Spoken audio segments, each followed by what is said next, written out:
Hey everyone, and welcome to the channel. Today we're putting on our detective hats and diving into the fascinating world of history, but not the boring kind you might be forced to memorize for a test. We're talking about the juicy stuff, the myths, the misconceptions, the stuff that makes you go, wait, what? They taught me that in school. Get ready to have your mind blown as we debunk some of the biggest historical myths out there. You know, history is a lot like a giant game of telephone full of whispers, misinterpretations, and straight-up fabrications that over time become accepted as fact. It's time to separate truth from fiction. Welcome to our channel. Today we're diving into some of the biggest historical myths and debunking them. Get ready to have your mind blown. All right, let's talk about Napoleon. This guy's got a serious rep for being a vertically challenged, power-hungry emperor, but was he really that short? The answer, my friends, is a resounding no. You see, Napoleon was measured using the French system at the time, which was different from the British system. When converted, his height was actually around 5'7". Not exactly a giant, sure, but definitely average for his time. So how did this whole short king thing get started? Well, it's a bit of a comedy of errors, really. British propaganda played a role, exaggerating his stature to make him seem less imposing. Plus, Napoleon was often surrounded by his elite guards who were, let's just say, above average height, making him look comparatively smaller. It's amazing how a little difference in measurement and some clever propaganda can create a historical myth that endures for centuries. But hey, it makes for a good story, right? We've all heard the phrase short man complex. But maybe Napoleon's real legacy shouldn't be about his height, but about how history can be distorted, often for political or even comedic effect. Okay, picture a Viking warrior. You've got the rugged beard, the furs, and, wait for it, the horned helmet, right? Well, I hate to break it to you, but those horns, total fabrication. That's right, there's absolutely zero historical evidence to suggest Vikings ever wore horned helmets. So where did this iconic image come from? We can thank the romantics of the 19th century for that. They were super into Norse mythology and kind of projected their own ideas onto these fierce Scandinavian raiders. Artists, writers, and even opera composers went wild with the horned helmets, making them a symbol of Viking ferocity and otherness. And you know what? It worked. The image stuck around, becoming a pop culture staple. Ironically, the only horned helmets archaeologists have actually found from that era were ceremonial, used for religious purposes, not warfare. Imagine going into battle with those things getting caught on everything. Not exactly practical, right? So next time you see a Viking with horns, just remember it's more fiction than fact. It's a reminder that history is often shaped by those who tell the stories, not just those who lived them.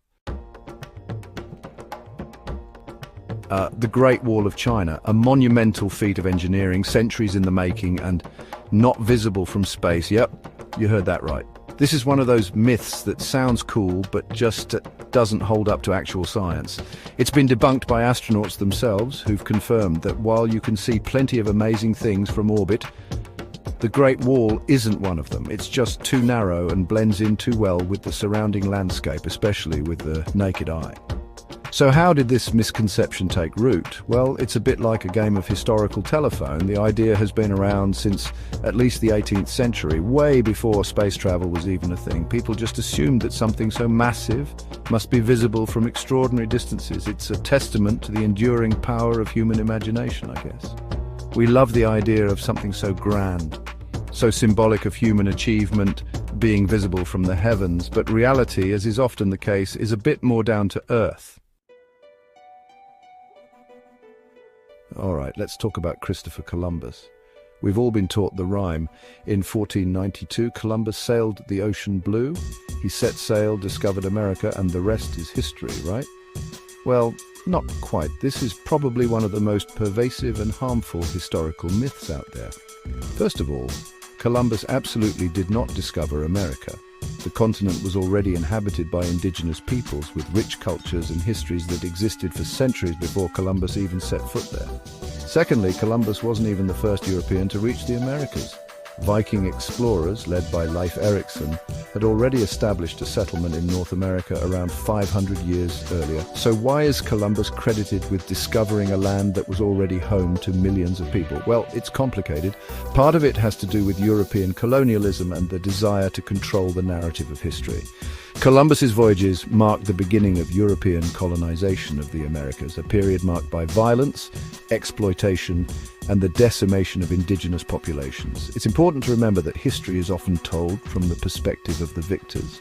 And in this case, that perspective has been challenged and is being rewritten to reflect a more accurate and inclusive view of the past.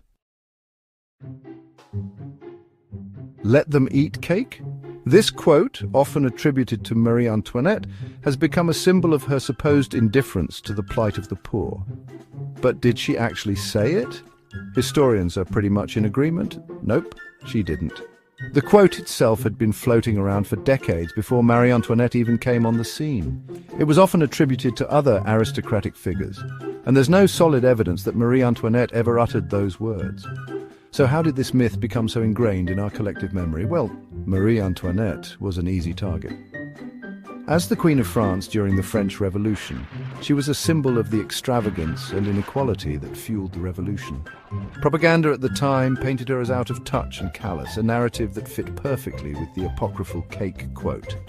It's a classic example of how rumors and gossip can solidify into facts over time, especially when they reinforce existing biases and narratives. So there you have it, folks. 5 historical myths debunked. It's amazing how these stories, even if they're not entirely true, can capture our imaginations and shape our understanding of the past. But, as we've learned, it's important to be critical thinkers, to question what we've been told and to dig a little deeper into the stories behind the stories. Because history isn't just a collection of dates and names, it's a messy, complex tapestry woven from countless perspectives and interpretations. Thanks for watching. If you enjoyed this video, don't forget to like, comment and subscribe for more fascinating historical